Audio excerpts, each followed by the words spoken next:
Welcome to the Science of Success. Introducing your host, Matt Bodnar. Welcome to the Science of Success, the #1 evidence-based growth podcast on the internet, with more than 4 million downloads and listeners in over 100 countries.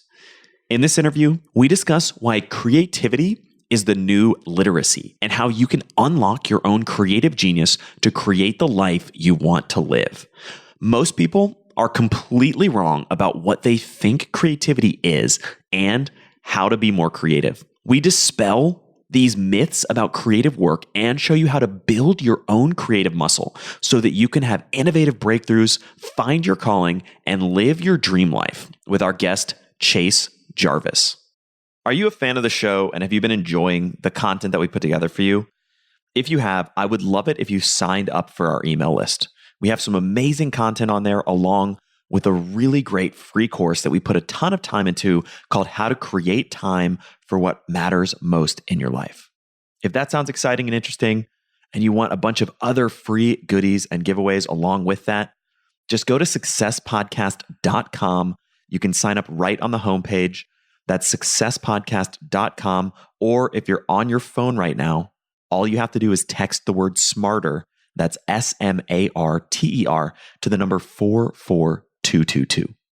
In our previous episode, we discussed how our traditional education system has given us the wrong perspectives on how learning actually works. It's so easy to fall into the trap of looking for and waiting for the perfect step-by-step formula, but it's actually the ability to flexibly experiment that empowers you to be successful in learning and really anything in life. We share exactly how you can apply these lessons and much more with our previous guest, Scott Young. If you want to hack your learning and become an ultra learner, listen to our previous episode. Now, for our interview with Chase. Today, we have another awesome guest on the show, Chase Jarvis.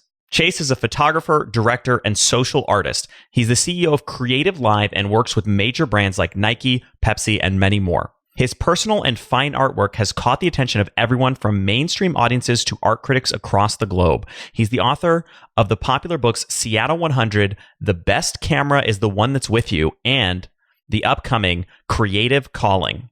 Chase, welcome to the Science of Success. Hey, thanks a lot for having me on the show. Excited to be here. Well, we're super excited to have you on the show today. I love the theme and the ideas around Creative Calling, and I can't wait to dig into this.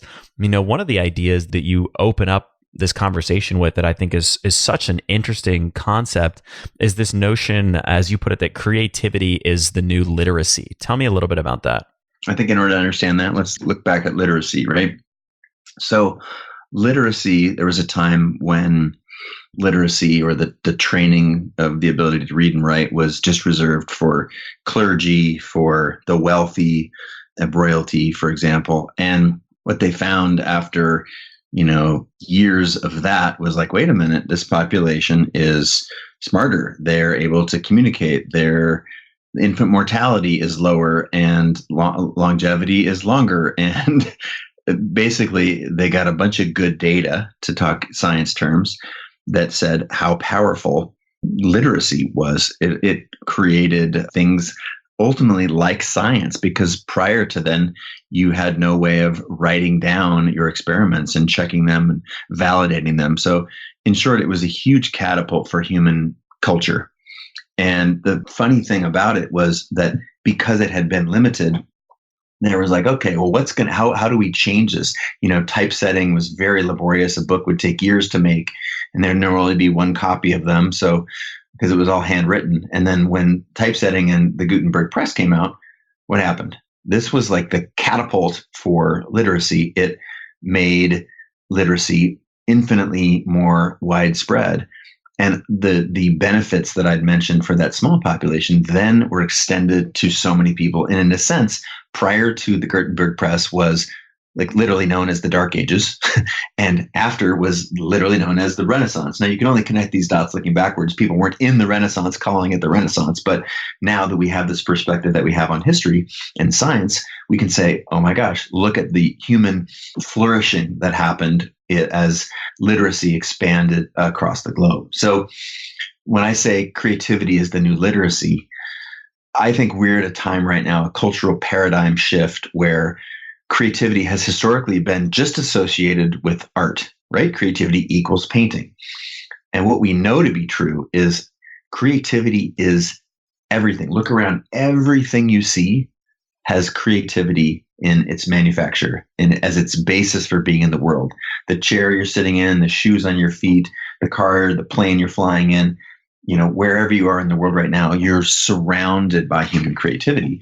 And in fact, if you look at the definition of creativity, the one that I use in the book and one that's reasonably assumed in most circles, is that just it's putting two things together that used to not go together to form something new and useful. And if you start to think of creativity in that broader sense, sort of not creativity like art, I call that small c creativity, but creativity big C, like the connecting of ideas to make new and useful things.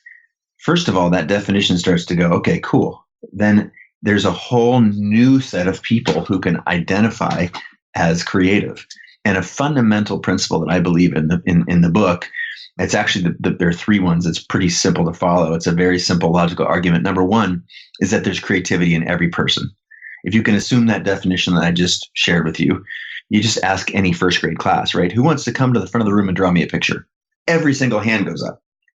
That's our native state. We are creating machines, right? It's what separates us from all the other species on the planet. It's why we can make tools and create things like computer and space travel and even just simple fundamental things. So step one is we're all creative. Step two, it just so happens that creativity is not some special skill that only a few people have. It's like a muscle. And the more you use it, the stronger it gets. And the stronger it gets, the more connections and richness you're able to cultivate in your life and bring to bear. And then if you believe one, that everyone's creative, and you believe two, that the more you use it, the stronger it gets, then three starts to be self-evident, which is by creating in small ways every day, whether it's a meal, playing the guitar, building a family, putting a presentation together at work, all these are creative acts that in doing those on a regular basis and thinking of them as creative, what you start to do is develop this muscle that helps you understand that you have agency over your own life, that you can create your life. So yes, writing a song or making meals and thinking of them as creative literally helps you unlock the creativity that's possible for your life. So if you go back to your opening question, creativity is the new literacy. We're at a time where creativity is becoming recognized for the thing. It's basically starting to have its day in the sun. And this is not about moving to Paris. It's not about wearing a beret. It's not about painting. It is about identifying that this is a faculty that you have and that you can use it to cultivate the agency in your life to create the living and the life that you love for yourself. So many great points, and I can't wait to dig into a number of these different ideas because there's so much value in all the things that you just shared. But even this meta point, I think, is so important to just reiterate, which is this idea that in today's world, there's so much noise, there's so many things going on, there's so many new pieces of information, and at the same time, you have so many people who live in these silos where they only know about or focus on a few narrow things. This ability to be a creative thinker is in many ways in today's society almost like a superpower. It is. I think somebody did a global survey of CEOs, and creativity was the number one most sought after characteristic. Not 3, not 10, not 84, number one. And it's because, again, we're starting to understand, we've been sold this lie, basically, and there's no evil genius selling us this lie, but just it didn't fit for the last cultural paradigms of production and manufacture. And we didn't want creative people. We wanted people who were going to go to work at the factory. And now that we're in a completely different era, we're starting to understand that this creativity it literally is a superpower, and it is something that we all possess. Part of our, reorienting that thinking and the culture narratives around it are, that's one of the reasons that I had to do the book. I've had the book in my mind for a long time and been, aggregating elements and pieces of it, but it just, I had to put it out in the world because A, it was driving me crazy, and B, it's great timing for people to recognize that they can harness this power. And it's not about, giving up anything in their life to get all of the benefits of creativity. You make another great point a second ago about CEOs as well, right? And you're obviously a successful entrepreneur.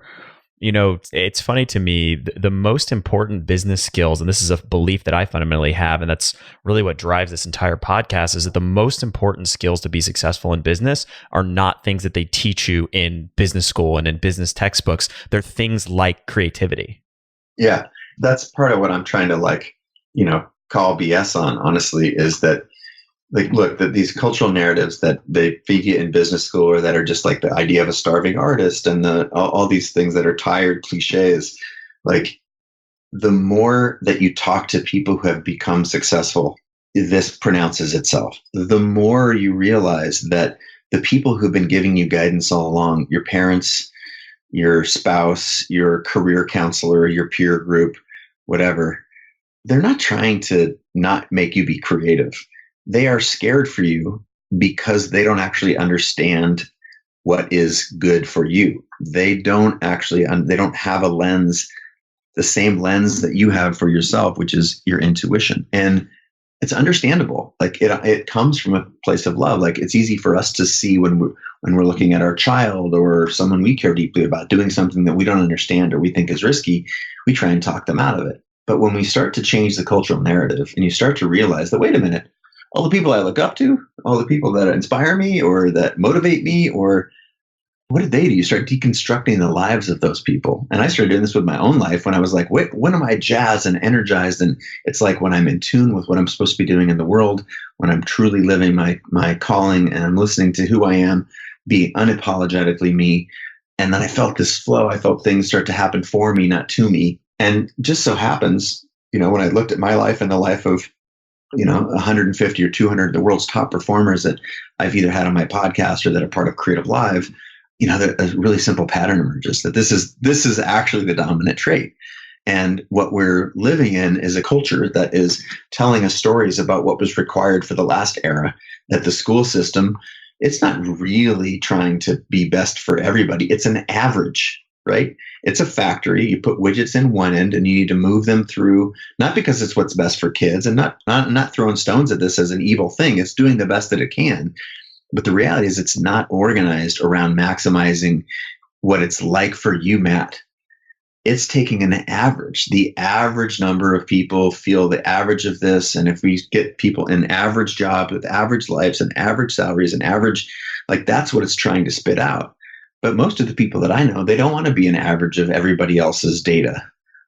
And I'm not advocating for that. I'm advocating just the opposite, that you should be 100% you, unapologetically. And for you, there is no average, because average requires a data set of more than one. But when you start to recognize that there is just one you, and that in your intuition, you felt it before you've heard this call, what I call the calling, you've been on your path at a time where life felt effortless. And what was that like? It was amazing. And I'm here to say that that's available to you all the time. And in fact, the world's most successful people, what they're doing is they're tuning into that calling and they're listening to what's inside of them. And they're following a very simple paradigm that I lay out in the book, which is this is basically a 4-step process. They're imagining what's possible, whether you're Richard Branson or, you're building businesses or nation states or a science experiment or anything. You're imagining what's possible. You're designing a system that can deliver you the results you imagine, whether it's a set of daily habits or an experiment plan or a workout regimen or anything. You're executing against that goal. And then you're spreading the results and helping other people understand what you were able to do or recognizing it yourself. So that's basically the framework of the book. It's 4 principles, IDEA, IDEA. And I just deconstructed my own success and the successful people around me and was like, oh man, everybody's doing this thing and none of it looks like what we're counseled to do. Yeah, such a great point. And we talk a lot on this show about how our school system in many ways has failed us and really hasn't set people up to be creative thinkers, to think outside the box, to be innovators. And you're right, it's not necessarily a malicious thing. It's really just a byproduct of the way we designed our educational system. It's 100 years old. And we have to take that agency into our own hands and start to cultivate these skill sets and these abilities ourselves.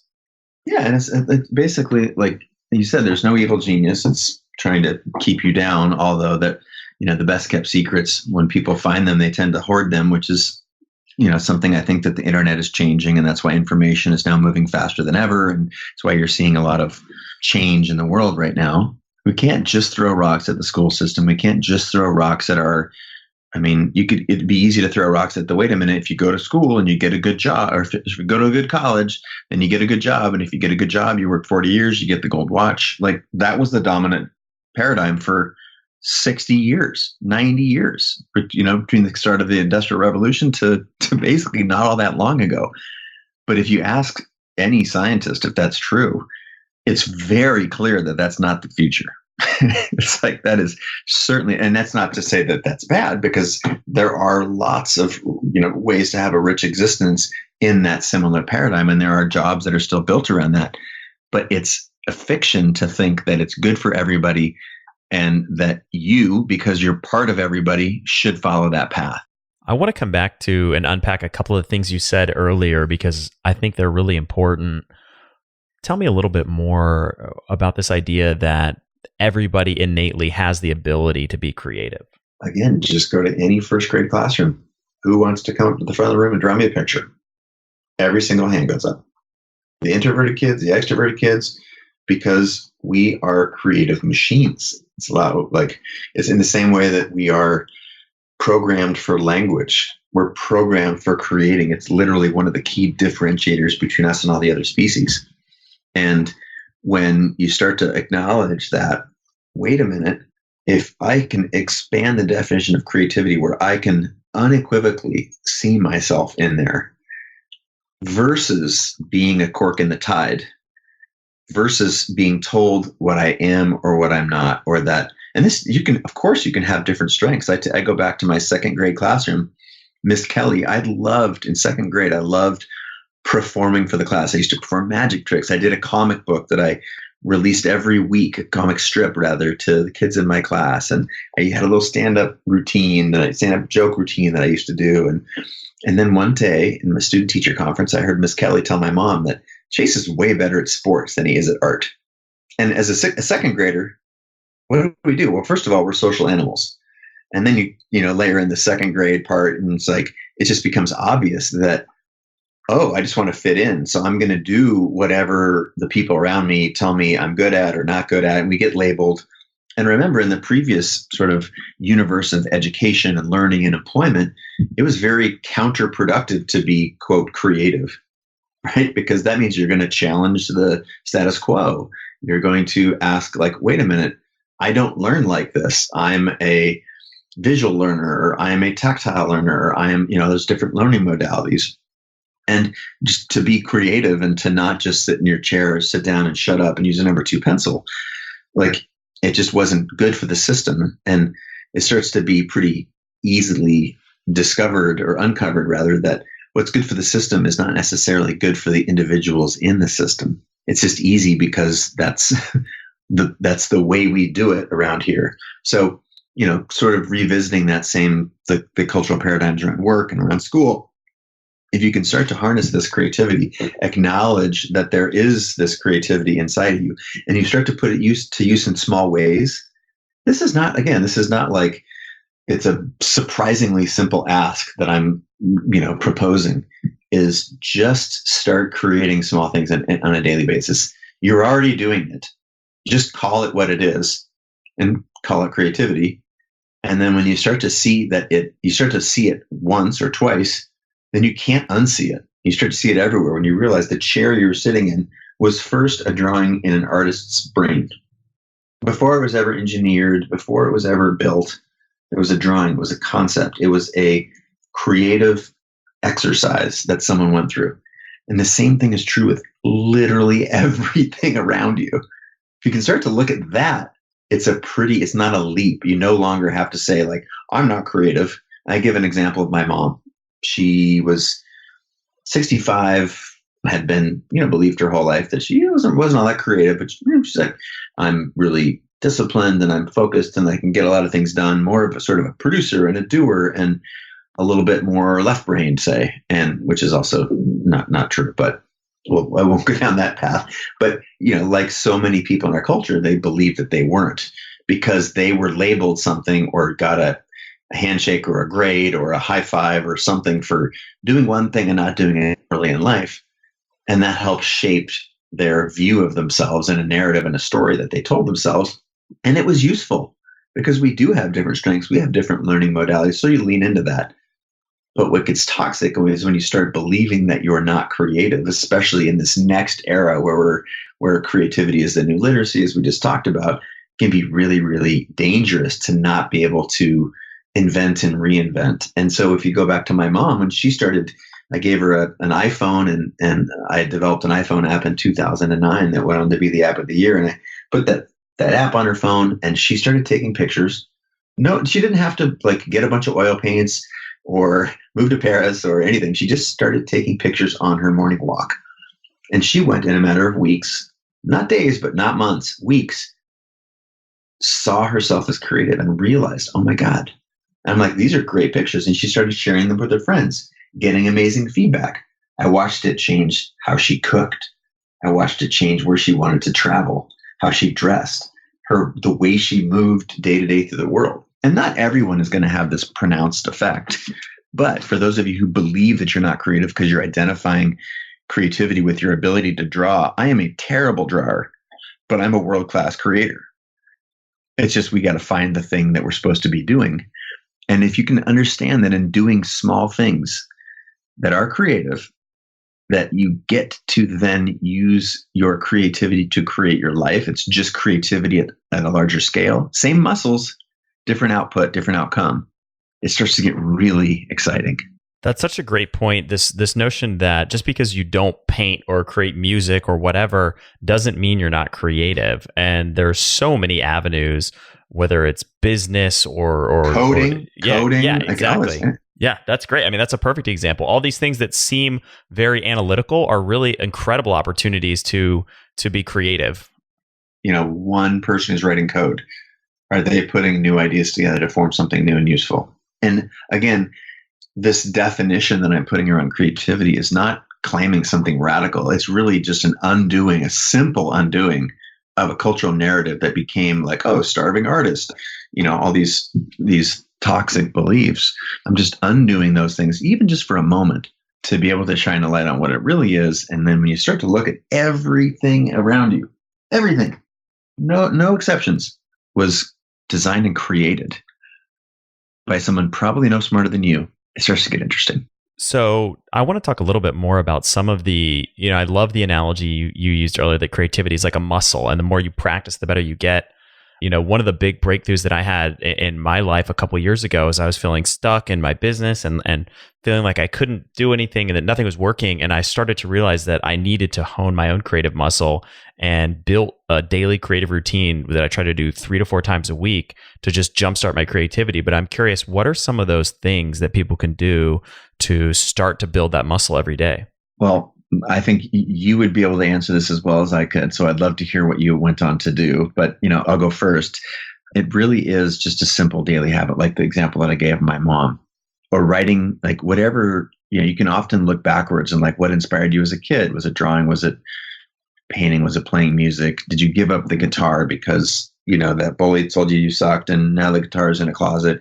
Dust that thing off and just strum a few bars. You're going to suck, but it's really the practice of practicing that begins to unlock all these things. So in the book, I talk, very, very crisply about a set of things that stimulate your creativity. And it's no surprises here. It's a lot about taking care of yourself. Words matter. Like when you say that I'm not creative, you really need to start undoing that. You're saying I'm not very good at drawing. That's fine, but you're not creative. Wait, yeah, you're not creative.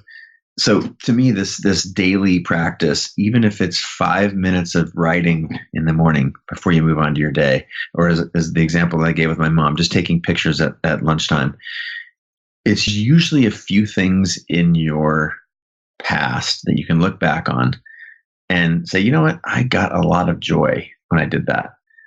And just start to pursue your curiosity as much as anything. And lo and behold, I mean, again, we've already given the example of writing code, or there's a million ways to practice this in small, lightweight ways. And I'm really just juxtaposing this with this, again, this tired cultural narrative that you need to move to Paris, you need to change your lifestyle, you have to downgrade X or Y, you have to get a beret, have a new set of creative artsy friends. Like, none of that's true. You just have to start creating. And even if you, like, you're going to make dinner tonight, why not use a different ingredient? Why not drive home a slightly different way than you used to drive home? Why not just infuse a couple of twists in something that you're already doing to create maybe a slightly different outcome, and then repeat? And you start to do that, and you start to realize, again, this agency that's the sort of the macro deal here is of course it's fun to draw and paint and write code and, cook and a lot of these things. But the real unlock is that, and you start to see how simple activities like that can awaken the fact that, wait a minute, I don't have to be in this job. I don't need these people around me that are toxic. I can do anything I want. And the fact that the people that I admire, that I respect, that I want to be around more, this is how they're doing it. Their lives didn't just happen. No, they had a vision for this. They imagined it. They designed a path to get there. They executed on that vision. And now you know about it because they're very happy to share their successes and failures and tell a story so the rest of us can get on board with, wait a minute, this is available to me right now. It doesn't happen overnight. Like, it wasn't overnight for my mom, but it also doesn't have to take 20 years. In small daily ways, you start to realize you have agency over your life in the biggest way possible. And for me, it was such a simple exercise. I would basically keep a list of, and this is a great example of how it can be something that's completely non-artistic in a traditional sense. I would basically keep a list of business problems or challenges I was facing. They could even be things in my personal life. And when I get up in the morning, I'll just put one of those problems there and try to brainstorm 10 ideas to solve it. And I don't care how bad those ideas are. And over time, you start to really refine that and get so much better at creating all kinds of novel and interesting breakthroughs that you would never have thought of before. So true. And that's a great example. And that's the part that I mentioned. When you do it a little bit, it's like Maya Angelou has a great quote: creativity is an infinite resource. The more you use, the more you get. I mean, they're paraphrasing that a little bit. She probably said it prettier, but it's, when you start to look at it as a muscle, it's a habit, not a skill. It's a way of thinking. It's a way of operating in the same way that you just sort of pointed out that, oh my gosh. And then when you have a breakthrough, you realize that the only reason I had that breakthrough was because I told myself I was going to wake up in the morning and write down 10 ideas. It's the process, right? It's not because you were struck by lightning, but then a funny thing happens. You start doing this process every morning, and it starts happening, more lightning.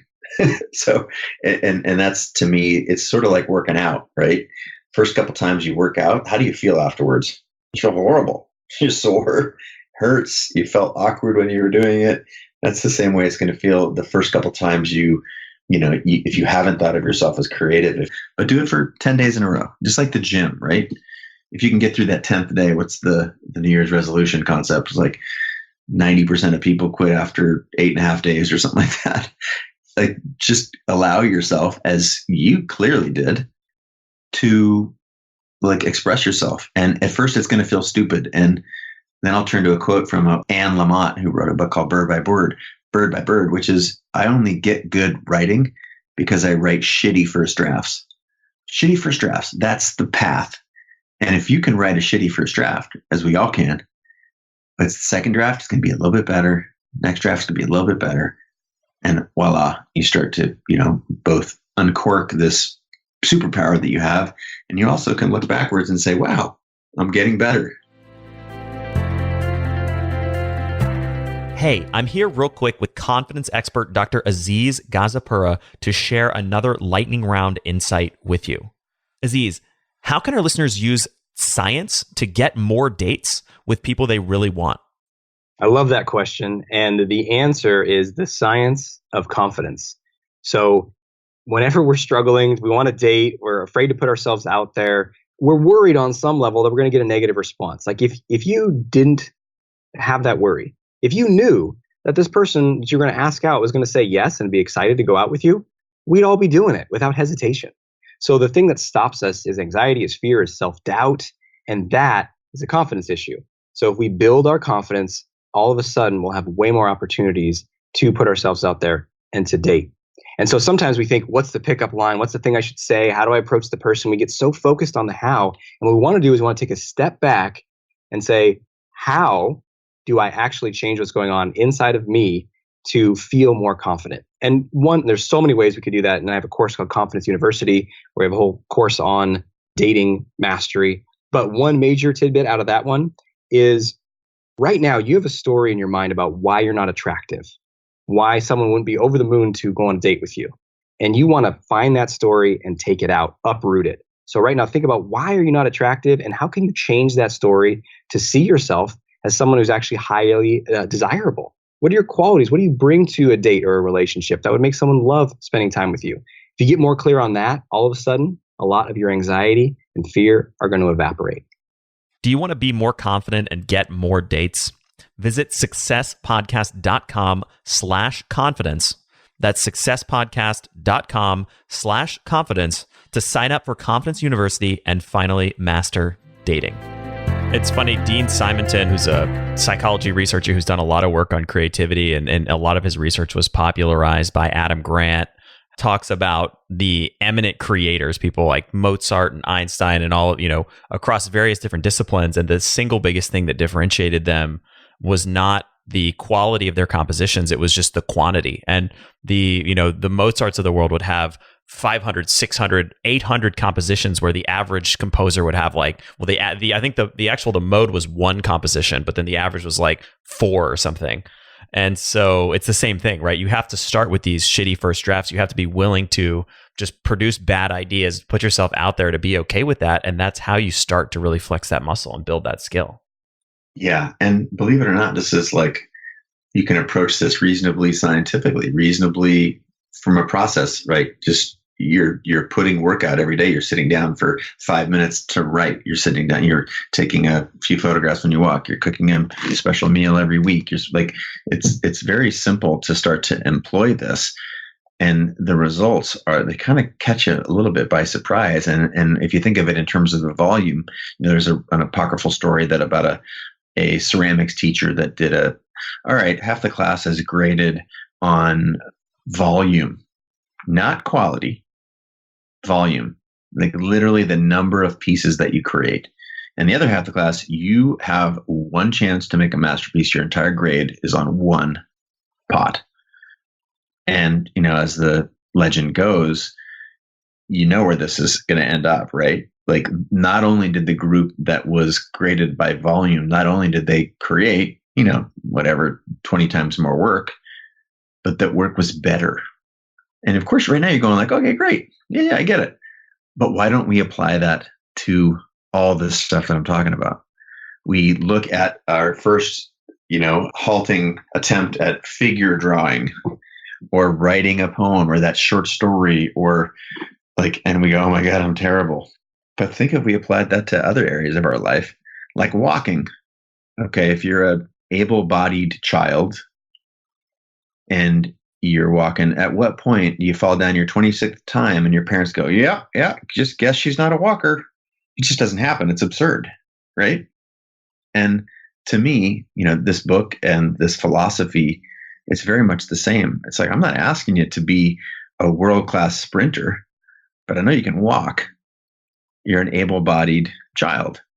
And if we apply that to other areas like cooking a meal, building a business, solving some of these business problems, for example, as you did, it starts to get cool and you start to get a little confidence. You don't need to trade in your set of friends, but you do need to acknowledge that you have this superpower and that the superpower is capable of some pretty impressive things, because it's the foundation roughly of everything. I could be couching this material in personal development or self-help or even science.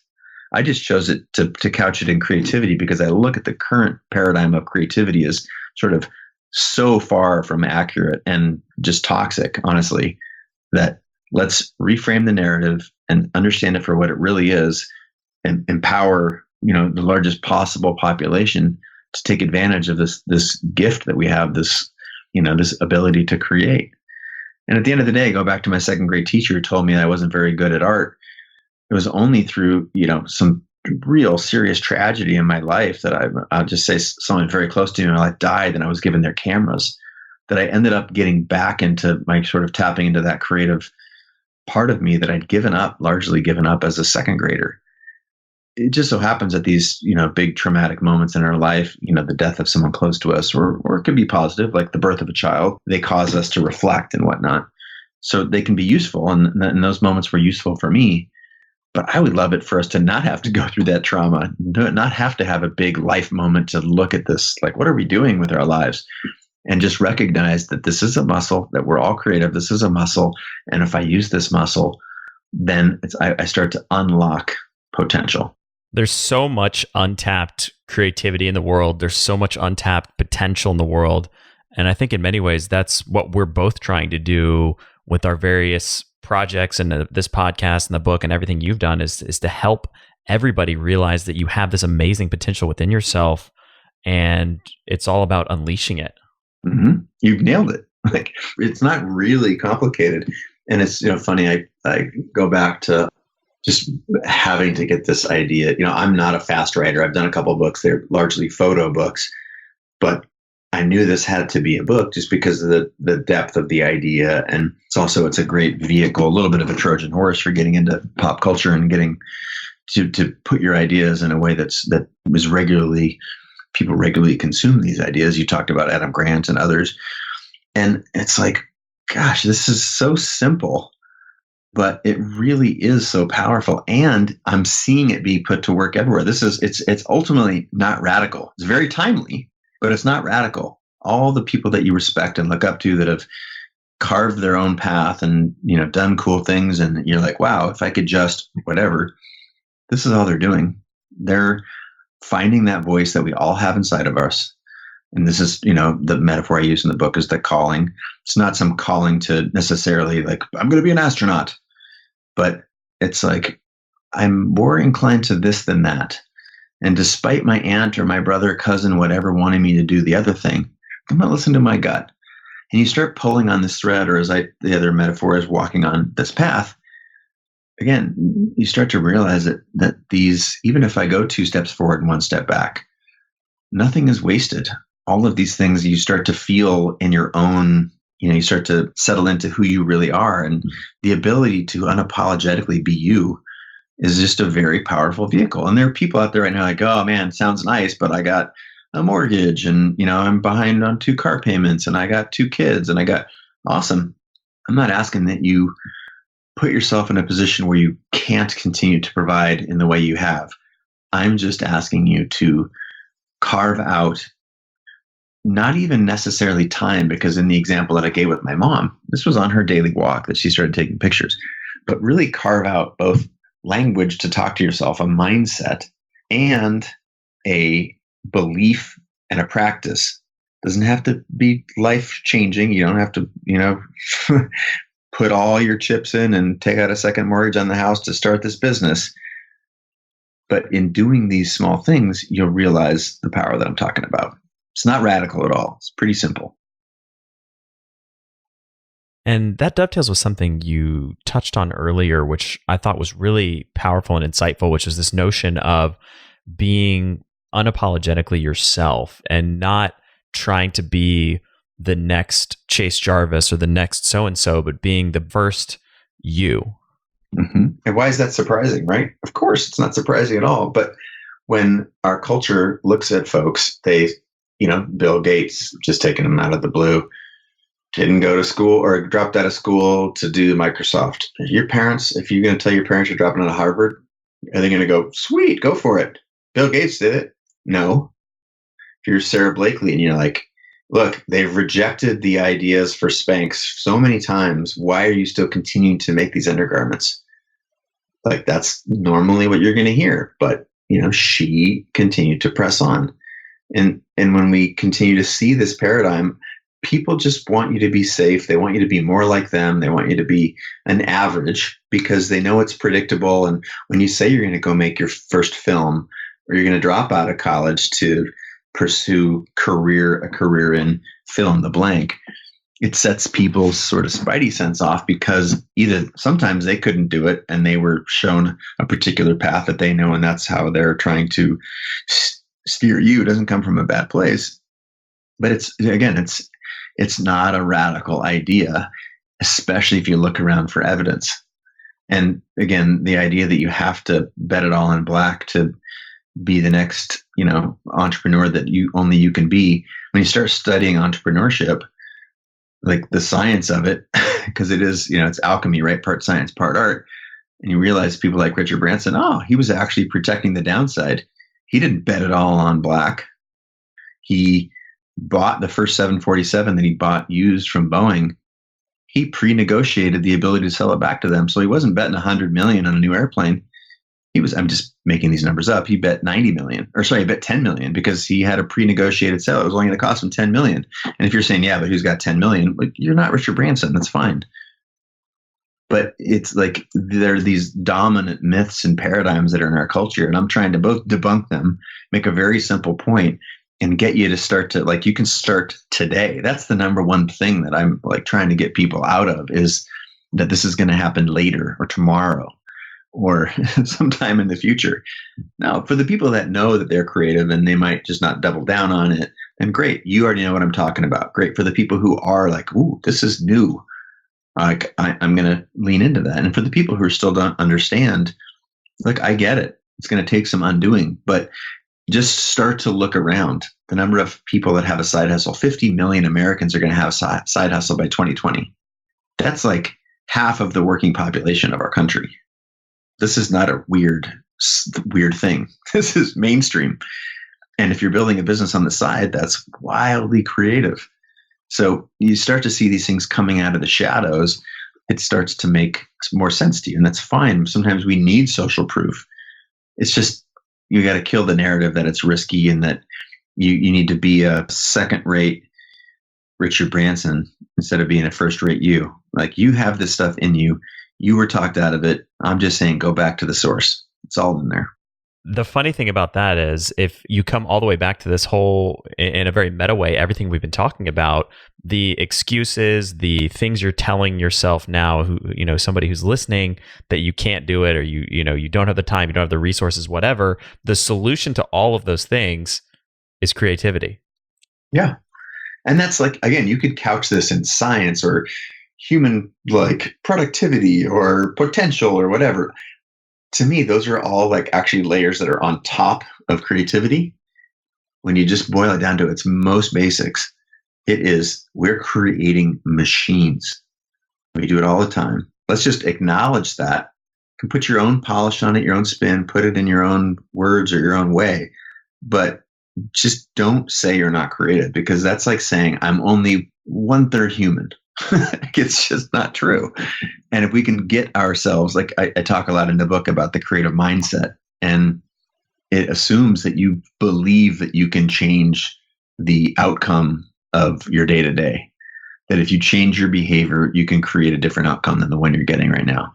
And that's also, again, pretty fundamental assumption. If you don't believe that, like, I'm not quite sure what you're doing. But if you start to realize that you are the quality of your thoughts, if you're not programming your brain to be able to have the thoughts that you want and to pursue the life that you want, what have you got?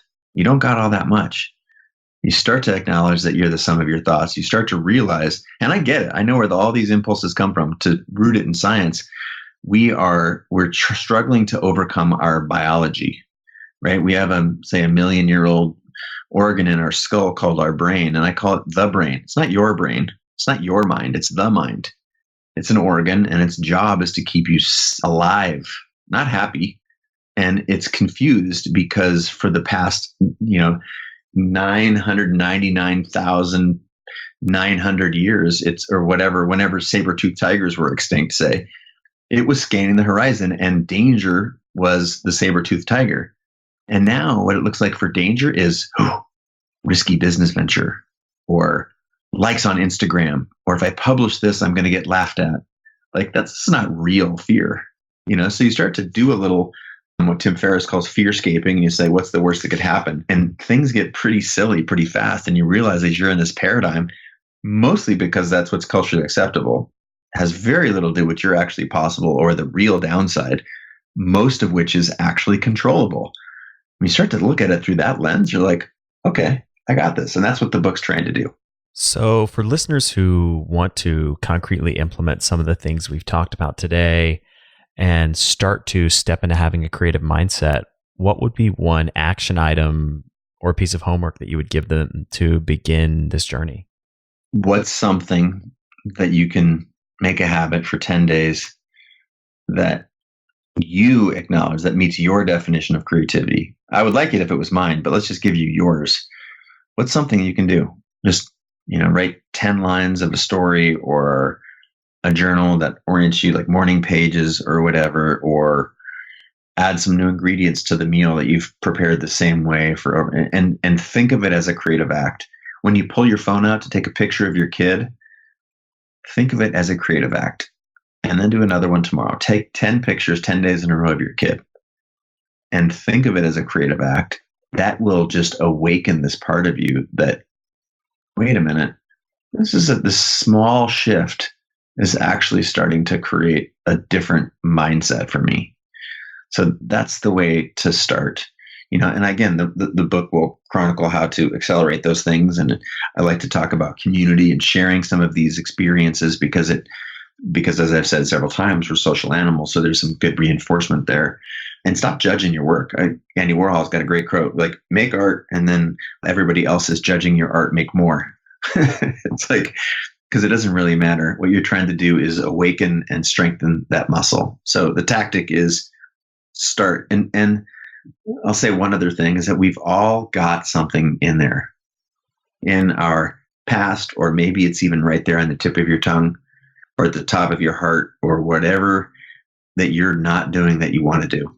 Maybe it's transitioning to a new job. Maybe it's starting a restaurant. Maybe it's trying to teach your kid how to backcountry camp. I don't know what the thing is. But probably what's happening is you're seeing the full realized version of that path. And the thing that I'm talking about, it is not a map. Because the map, what happens with a map? You look at where you are here, and then you get the big dotted line that goes around the mountain, blah, blah, blah. And then it ends up, this is the big red axis where you want to go. None of the things in life that you look up to the other people who've done them have a map. What it's way more of is a compass. And a compass just shows you a direction, right? And what's required is that you start walking that direction. If you bump into something, you go around it. So it's not about today, how do I build the restaurant? Sure, that may be the eventual outcome. But how do I start, cooking different interesting meals? How do I throw a dinner party? And instead of just cooking for my family, invite 10 people over? What does it feel like to cook? What does it feel like to cook with a little bit of pressure? And can I make it joyful? Like, it's way more a compass than a map. And again, it's just start. Don't have to have the full realized vision. You'll get some information along the way that you might find, well, I guarantee you're going to find it interesting and helpful. Love the analogy of the compass and the map, and also the notion of just starting to notice small creative acts in your life that you may not even realize you're already exhibiting creativity and starting to shift your identity, being somebody who's more creative. Yep. It's a good way to start. Of course, the book lays out more, but you don't need that much more to get started. Like, that's at the end of the day, there's no sort of hokey, like, pie in the sky. I'm not trying to sell you 3 steps to a richer future or whatever. It's just like, look backwards in our biology. Look like at the people, look left and right, dissect the things in your life where you felt like you've been on a path. You have heard your calling, whether you called it creative or you called it whatever, and you felt good, and you're around people that you love, doing something that you love, and it felt good. You felt in that sort of flow state. That's all I'm asking for you to do. If you want more of that, you should, because it's good stuff. It's powerful medicine. It is the fuel to get you where you want to go. And Chase, where can listeners find you, the book, and your work online? Oh gosh, I'm just at Chase Jarvis on the internet everywhere. ChaseJarvis. I'm also really excited about CreativeLive, which is an online learning platform for people who identify as creator or entrepreneur and these kinds of ideas. And there's tens of millions of people on that platform. Creative Calling is the website for the book. And if you pre-order the book, there's a couple of really cool things. There's a class that is normally $100 that you get for $0 at CreativeLive. That's again at creativecalling.com. And you can get the book just anywhere books are sold, all of the online retailers and whatnot. And I'd love to, if you have any feedback, shoot it to me online, and my ears are open. And I'd be excited to find out what your experience is. Again, it's just some of these very, very simple fundamental steps. Well, Chase, thank you so much for coming on the show, for sharing all of this wisdom and knowledge with the listeners. It's been a fascinating conversation. Thank you so much for having me on the show. Big fan. And I know we've been talking for a while, been internet friends for a while. I just want to say thanks. And I'm super excited about this book and hope to see some people get some real value. Thanks for having me on the show, man. It means a lot. Thank you so much for listening to The Science of Success. We created the show to help you, our listeners, master evidence-based growth. I love hearing from listeners. If you want to reach out, share your story, or just say hi, shoot me an email. My email is matt@successpodcast.com. That's matt@successpodcast.com. I'd love to hear from you, and I read and respond to every single listener email. I'm going to give you 3 reasons why you should sign up for our email list today by going to successpodcast.com, signing up right on the homepage. There's some incredible stuff that's only available to those on the email list, so be sure to sign up, including an exclusive curated weekly email from us called Mindset Monday, which is short, simple, filled with articles, stories, things that we found interesting and fascinating in the world of evidence-based growth in the last week. Next, you're getting an exclusive chance to shape the show, including voting on guests, submitting your own personal questions that we'll ask guests on air, and much more. Lastly, you're going to get a free guide we created based on listener demand, our most popular guide, which is called How to Organize and Remember Everything. You can get it completely for free, along with another surprise bonus guide by signing up and joining the email list today. Again, you can do that at successpodcast.com, sign up right at the homepage, or if you're on the go, just text the word SMARTER, SMARTER, to the number 44222. Remember, the greatest compliment you can give us is a referral to a friend, either live or online. If you enjoyed this episode, please leave us an awesome review and subscribe on iTunes, because that helps boost the algorithm, that helps us move up the iTunes rankings and helps more people discover the science of success. Don't forget, if you want to get all the incredible information we talk about in the show, links, transcripts, everything we discuss, and much more, be sure to check out our show notes. You can get those at successpodcast.com. Just hit the show notes button right at the top. Thanks again, and we'll see you on the next episode of The Science of Success.